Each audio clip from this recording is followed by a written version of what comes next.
Sabi looked at her husband, who was sitting next to her, snoring softly, and smiled at him. He looked so sweet, sleeping like an innocent man taking his wife on a well-deserved vacation to Australia, a place she had always dreamed of visiting. Her mother agreed to look after the children, and they truly deserved this vacation. Earlier during the flight, she had teased him, arguing about who enjoyed sex more. He insisted that it was men as a reward for doing most of the work in sex. However, Sabi closed the argument by asking him to scratch one of his ears with his little finger. Intrigued by her request, he did so, after which she asked whether she was getting more sensation, his finger or his ear. Paul chuckled, then smiled at his wife. Sabi looked at him again. If only he knew, she thought, and moreover, if he knew how much pleasure she could get at any time from men more than him. At 39 years old, Sabi loved her 55-year-old husband very much, but he was really too naive to believe that a beautiful young Latina like her, with an older husband, wouldn't get attention from men every time she wasn't with him. The loving couple were far away on their long flight from Houston to Sydney, and Sabi was thirsty. It seemed like an eternity had passed since they had been fed lunch, and she began to feel hungry again. Normally, she would go out to smoke a cigarette before her next meal to curb her appetite, but that was impossible on the flight. Instead, she slipped her feet into her shoes, carefully stepped out of her seat, pulled up her short white skirt to free her feet, and climbed over Paul into the aisle, being careful not to disturb him. Looking up towards the service area, she noticed the male steward at the food counter looking at her with admiration before he turned away as she glared at him. Sabi had beautiful tanned and toned legs, and she realized that the sight of her climbing over her husband's body must have looked quite sexy, especially in her new pink shoes. Sabi was not a tall woman and always wore heels of at least 3 inches to accentuate her petite but curvy 5'4" figure.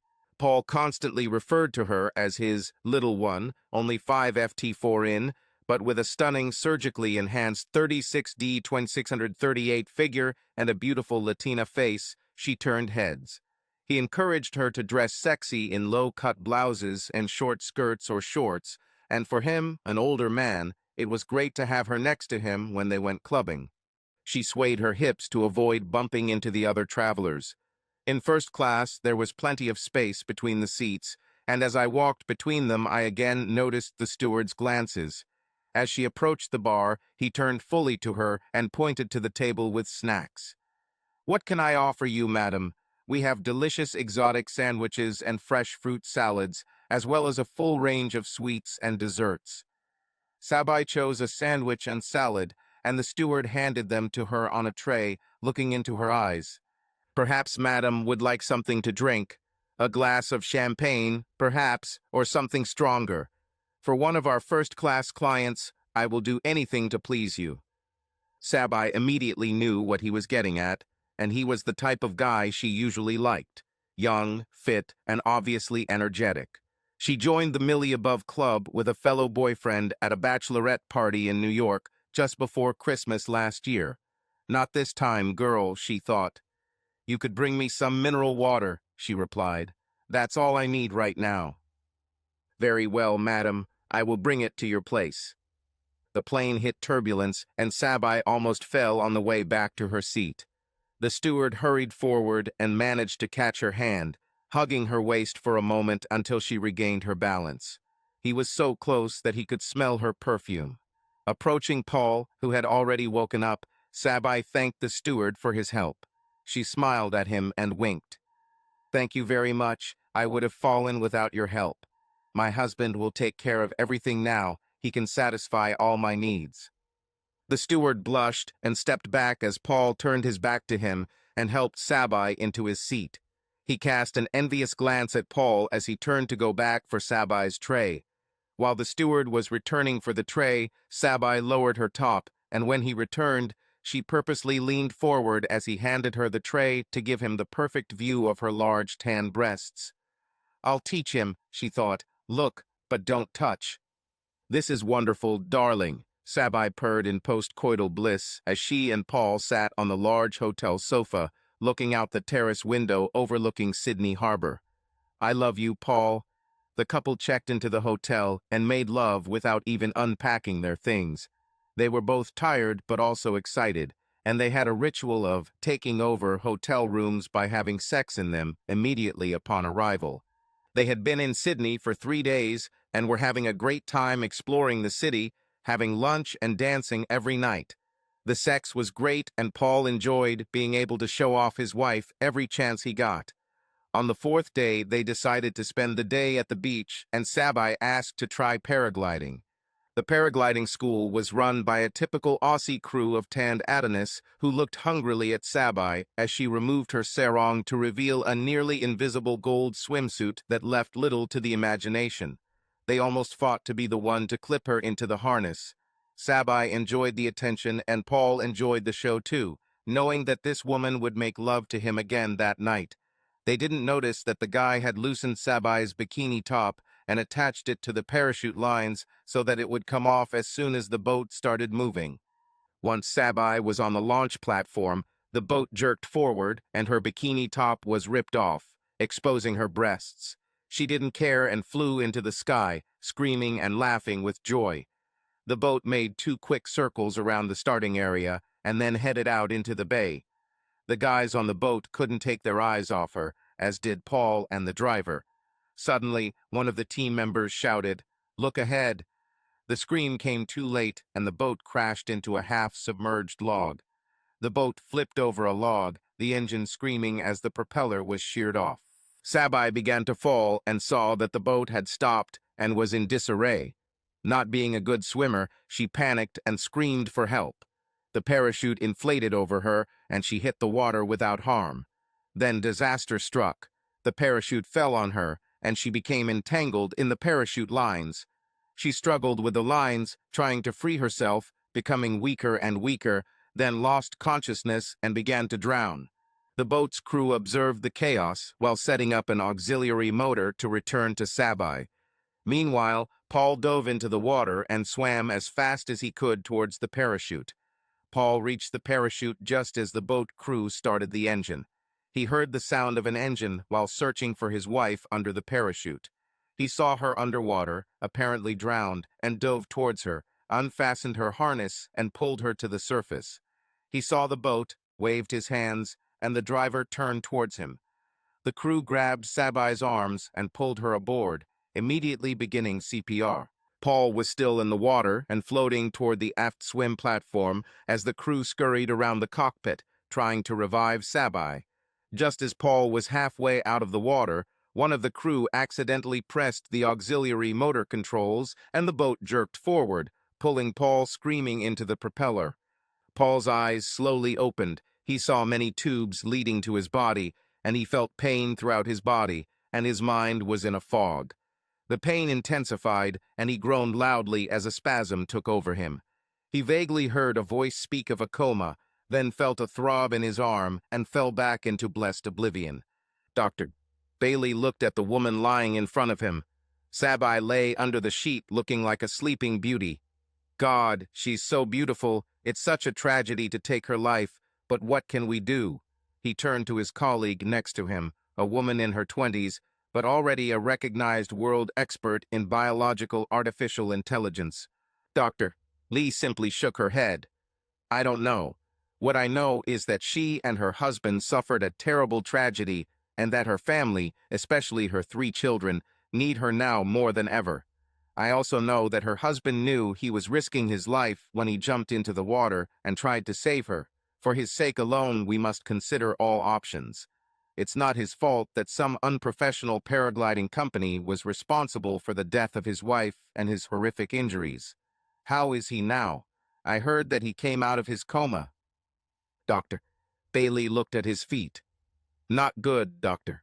Lie, if we turn off the life support machines, he will die within minutes. He lost both legs and most of his torso had to be surgically removed.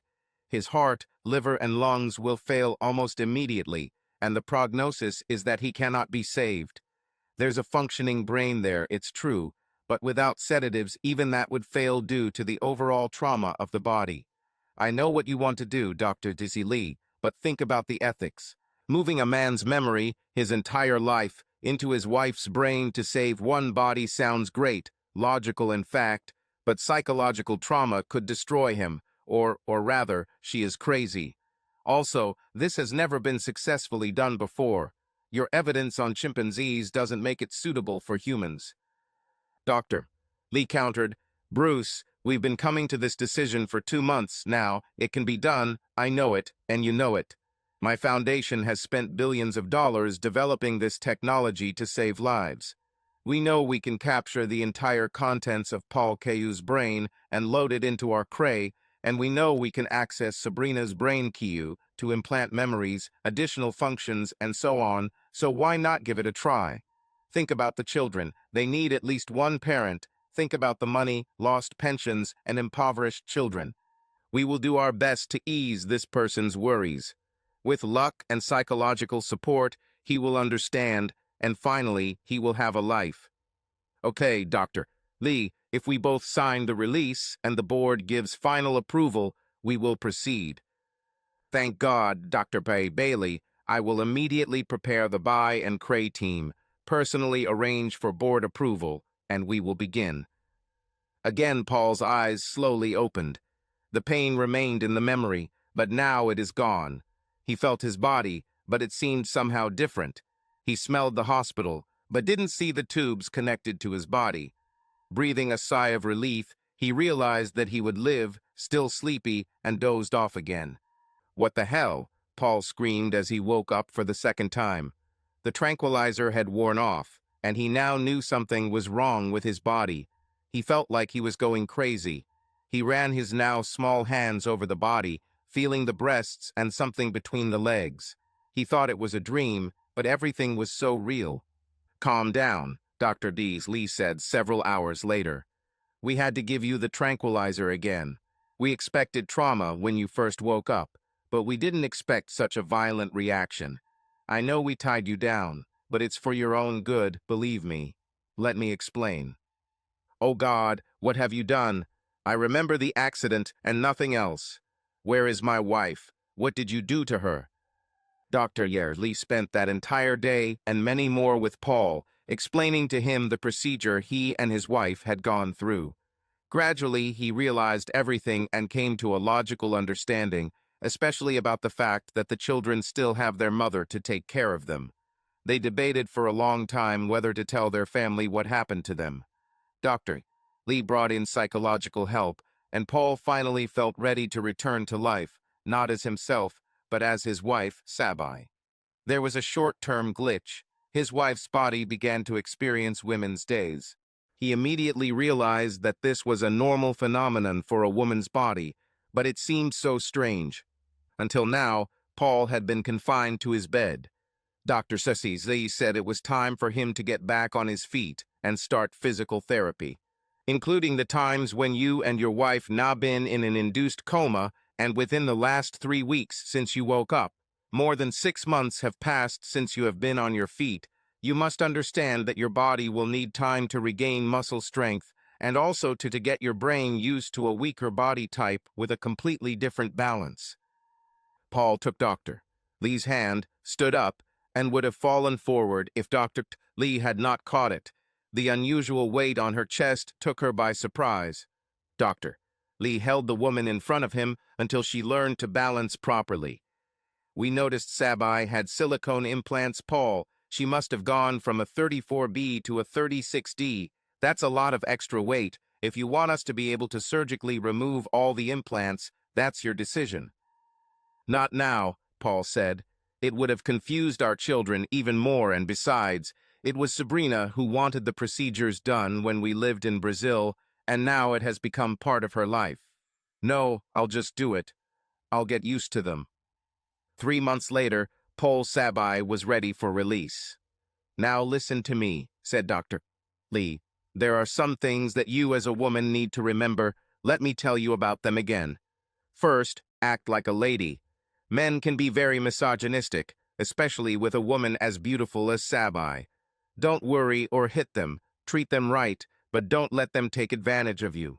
Secondly, get used to the fact that men look at you. They all look like that. Third, as you get used to your body, You will begin to feel more comfortable in Sabi's skin, and you may even want to experiment. We saw that Sabi was taking pills before the accident. For the love of God, use protection when having sex. Sabi's body is beautiful and very fertile. Take precautions if you ever decide to have sex with a man. I know the thought disgusts you right now, but you never know how things could change. Also keep in mind that protected sex protects against disease as well as pregnancy. With that, Dr. Lee leaned forward and kissed Sabi on the cheek. You are a brave man, Paul. Take care of yourself and Sabers, and try your best to enjoy life. You have my number. Call me anytime if you have any problems or just want to talk to someone who knows. While Sabi walked to the taxi, Paul's brain was working in overdrive. Sabi is taking pills. Paul had the procedure 7 years ago after the birth of their last child. Why on earth would she take the pill? Crap, Paul said to himself. I need to get over it and think of myself as Sabi. The doctors were probably just wrong. Be Sabi, be Sabi, be Sabi, he kept telling himself. When Sabi got to the car, the driver jumped out of his seat and rushed to open the door for her. Sabi's clothes were the ones she had brought with her, and the summer dress she was wearing was revealing. He rarely had such attractive rides. Sabi stepped into the back seat and realized that what Dr. Lee told her was true. Men fell to the ground to get closer to her. In the past, Sabi always had Paul to protect her from unreasonable contact, but since Paul was only in her head, those days were already gone. She needed to be more careful or use it to her advantage. When Sabi returned to Houston, Sabi's mother and children were waiting at the airport.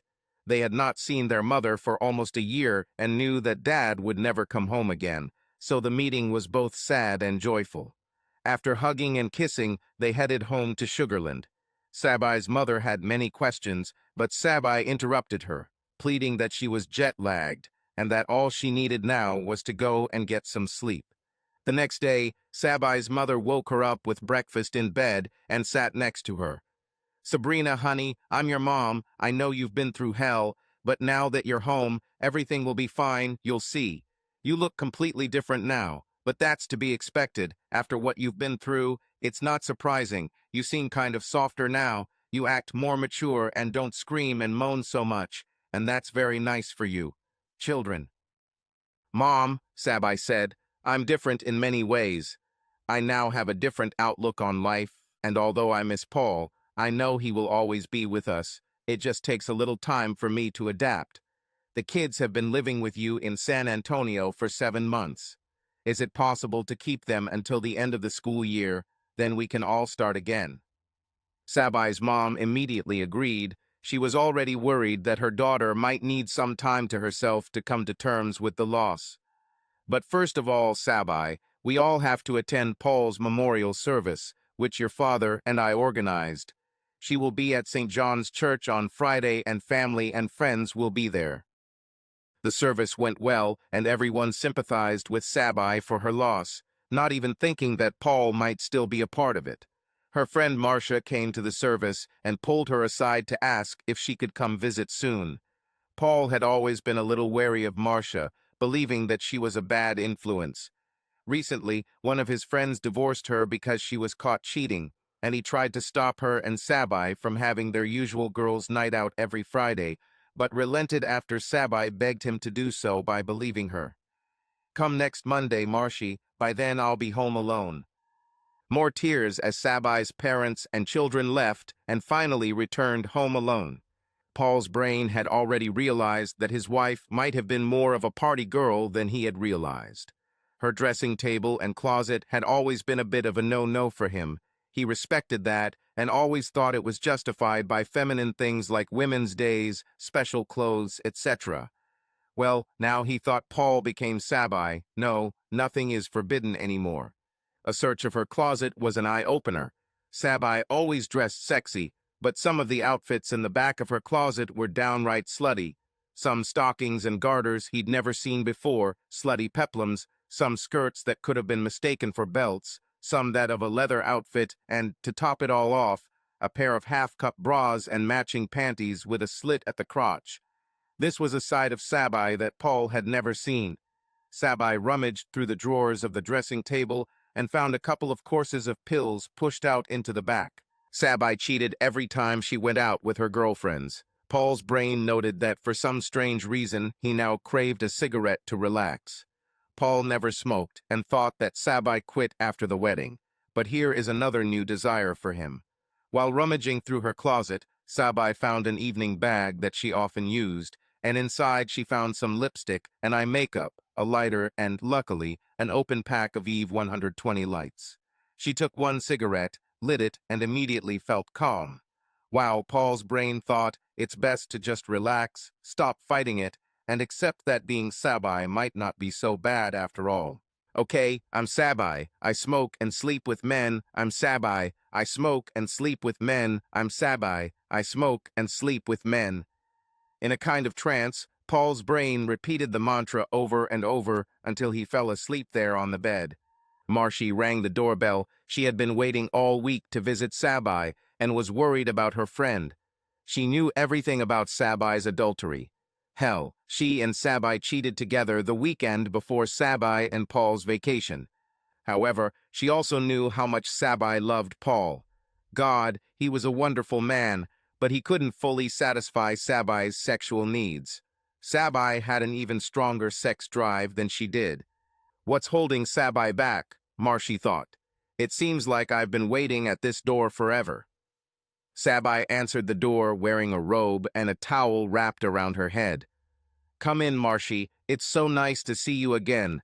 I thought about us all day. You're my best friend, and I really want to hang out. Marsha sighed with relief and entered. Oh, Sabi, I've been worried about you for months, not knowing how you were getting better, not knowing if you'd change, and thinking I might lose my best friend, my faithful partner. Tell me your whole story, Sabi, and anything I can do to help you adjust after Paul's death. Marshy came closer and hugged Sabi, their chests touching as she held her head in her hands. I missed you so much, Sabi. I hope we can stay friends forever. Life was boring without you. Sabi stood back for a moment, and Paul looked at Marsha through her eyes, realizing that he liked what he saw. He had always had a soft spot for Marsha, and now wished he had never gotten to know her better. Sabi needed a close friend to pull him or her into a new reality, and who, if not Marsha, could do this? The two women chatted for hours, Marshy reminiscing about fun times together and their romantic adventures with many conquests. Sabi, she said after a while, if after Paul's death you don't want to have any more affairs, I understand. Sabi looked into Marsha's eyes. Marshy, you are my best friend, and I know you want the best for me. So let's go out together this Friday and see if I'm still the same cheerful woman I was. I have an appointment for a full makeover on Thursday, and I'm going to dye my hair blonde. Paul always said he liked blondes, so I'll do it in his honor. The women chatted late into the night, and Marsha stayed in the guest bedroom. Thursday. Sabi looked like a model when she left the beauty salon. She shook her new long blonde hair and went to meet Marshy for coffee. Wow, Sabi, great job, Marshy said, appreciating her friend's new look with blonde hair and long purple nails. I think some lucky guy is going to be very lucky tomorrow night. The next day, Marshy brought her evening clothes, and they helped each other get dressed and do their makeup. Sabi stood in front of the mirror and asked Marsha to help her with her makeup. The truth is that Paul's brain, unaccustomed to this task, was afraid of the outcome. Marshy did her makeup in the style of a slutty blonde, with purple eyeshadow, bright eyeliner, and dark pink lipstick. Sabi donned gold slit panties and a gold-colored top that opened when she leaned forward, clearly showing off her firm, large breasts. She paired it with a black mini skirt with a side slit and black stockings. Finally, she put on black platform shoes with 15-centimeter heels. Marshy chose a blue sparkly lycra dress with a plunging neckline and a side slit that went almost to the waist. She completed the look of blue 10-centimeter heels and completed her makeup before the taxi they ordered honked outside. The women took their purses and left. Can you stop at the Walgreens up ahead? Marshy said cheerfully to the taxi driver. She was so excited about her first club night with Sabi after a long break that she forgot a few necessary things. "We'll be there for a little while, just wait for us." The women entered the store. Sabi followed Marsha, looking a little confused. Sabi still looked confused as she turned to Marsha. "Oh damn, Sabi, I didn't think. You no longer have to worry about coming home to Paul smelling like cigarettes and a strange man. I'm so sorry, Sabi." "Don't worry, Marshy," Sabi said. "I probably won't contact anyone at all tonight." Marshy looked skeptical. "Sabi, you always find someone. Come on, girlfriend, you know the girls call you our magnetum for men. You have a 100% success rate. I understand that things are different now, but after a couple of shots of tequila you always become more relaxed." The women walked up to the cash register and Marshy said, "Hey, can you give me a pack of Eve 120 and a pack of Virginia Slims?" The cashier was only 18 years old, and his eyes followed the women throughout the store. He decided that they must be strippers or dancers from one of the local men's clubs. It wasn't until they reached the cash register that he noticed they were older than they looked, and when Sabi leaned over to look at the cigarettes he had placed on the counter, her top opened up, and he saw her large breasts. Sabi saw him swallow, looked up, licked her lips, and smiled at him. "Thank you. Good evening." "You too, madam," said the cashier, now fascinated by Sabi. "Oh, we're planning it," Sabi said, and the woman walked out to the taxi, Sabi swaying her hips to give the guy a show. In the taxi, Marsha gave me a bag of breath fresheners and a packet of Eve. "Marshy, I don't smoke so much these days, you know. I don't think I need it." "Come on, Sabi, it's a ritual. Some of our best conquests we made in the smoking areas of clubs. It's quieter and somehow more intimate. Take them anyway." Sabi put the items in her purse, not intending to use them, but not wanting to ruin Marsha's evening. The taxi stopped at the club, and the women walked in. The music was hot, loud and Latin, and there were already a lot of people on the dance floor. They headed straight to the bar, and Marshy ordered 4 shots of tequila and handed 2 to Sabi. "For us, friend, let's start the evening with fun." Sabi drank the first drink in one gulp. Her brain, accustomed to drinking this way when it was still in Paul's body, immediately felt the blow, but still clinked the glass with Marsha and drank the second glass immediately after. Marsha ordered a couple of cosmopolitans, and while the bartender was mixing them, she stepped back, feeling dizzy. The truth was that the body, which had not consumed alcohol for a long time, now reacted to it much more strongly. Marshy handed her the cosmopolitan. "Welcome back, Sabi. It's so fun to have you around again." She saw that Sabi was already a little unsteady in her high heels and took her hand. "Let's find a table, gather our thoughts, then we'll flirt, tease guys, and dance all night. I'm sure I won't have to pay for drinks all night anymore." Almost immediately, 2 young guys approached them and asked to sit at their table. "Hi, I'm Trey, and this is John. May I join you?" "Of course," Marshy said, moving to the side so John could sit next to her. Trey sat down next to Sabi, and soon they began chatting, their heads so close to each other that they could smell each other's breath, scent, and cologne.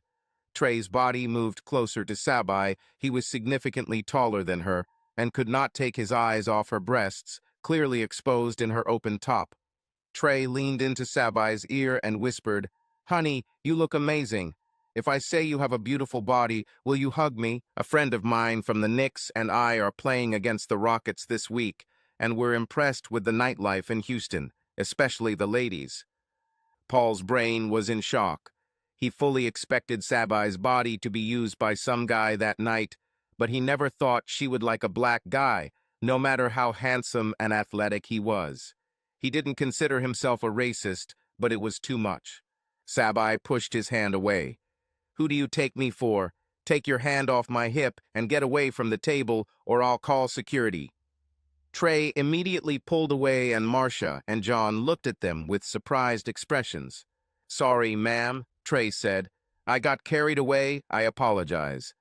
Apologizing, he left the table, followed by John, leaving Marcia apologizing with a smile and a deep look from Sabi, and walked out, shaking his head. Sabi, what the hell? These guys were hot, young, and probably well-equipped, just the way you always liked them. Don't tell me it's because they're black.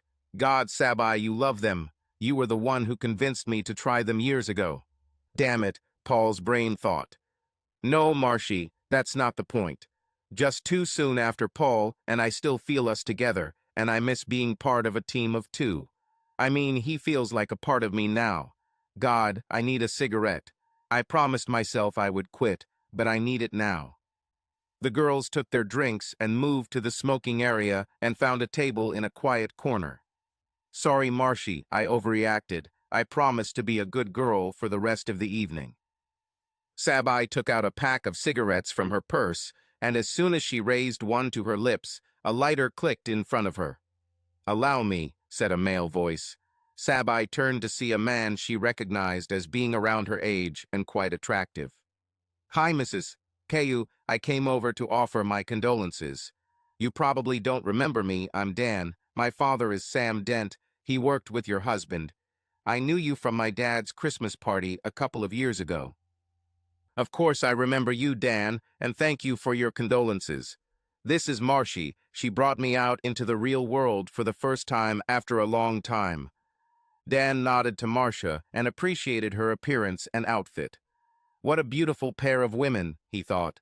Dan lit Marcia's cigarette and his own, and they continued talking about the accident and Sabi's recovery. During their conversation, John approached the table. Can I sit down? I was just getting to know Marcia when we left the table. Trey left the club furious. I've never seen him so upset, but I've also never seen him get trashed like that. But hey, Sabi, good for you. You didn't give him a reason, so he got what he deserved. Marshy and John went dancing while Sabi and Dan continued their conversation. Dan told Sabi about his time in medical school and his new job at the medical district. First real job, Sabi, after finishing medical school at 29, 4 years of internship, 3 more years as a junior doctor. At 36 years old, I'm just starting a real job. I had to wait a long time before I started making real money. Better than mine, Sabi said. Right after school in Caracas, Venezuela, I started a relationship with one of my university professors that didn't work out. Then I had my first child at 20 and dropped out of school. We got married and had our second child, but separated when I was 31. Then I met Paul, and we got married a few months later, had our third child when I was 32, and we moved here when Paul was offered a job in the U.S. That's my whole life. Interrupted education and the birth of children, and now I'm 39 years old. I'm a widow. Sabi felt a connection with Dan, and they soon began laughing together, talking about their adventures and families. Dan looked into her eyes. God, Sabi, you are so much fun. You are so beautiful. I fell in love with you at a Christmas party when I was a medical student. Look, I know I'm younger than you, but you don't look your age. Will you dance with me? Sabi smiled, stood up, and took his hand. They danced all night together, and by the end of the evening Dan kissed her on the lips. She pulled away, and Paul's brain immediately reacted, trying to apologize, but then she kissed him again. When the song ended, they returned to the table they shared with Marshy and John, holding hands. Oh, Sabi, Marshy exclaimed when she saw them. You look so good together. I'm so glad you're having fun. John and I are leaving soon. We can give you a ride along the way. We'll be staying at St. Regis. John has a room there, and I'm staying with him all week. And guess what? He got us ground tickets for the game. I'll be fine, Marshy. I'm sure Dan will take me home. Dan nodded and smiled.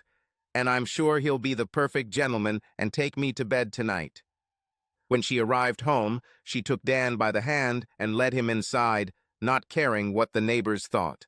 Sabi continued to hold his hand, leading him to the bedroom. She turned to Dan and smiled. Dan, you are the only man besides Paul whom I have invited to make love in my marital bed. Paul's brain was now pleased, both for himself and for Sabi. His mind went back to what she said on the plane about fingers scratching his ears. He finally understood. Subscribe to our channel so that your love doesn't cheat on you, and go ahead and listen to the next story, because this story is nothing compared to the next one. If you're under 18, don't even think click to the next one. Click to the next one.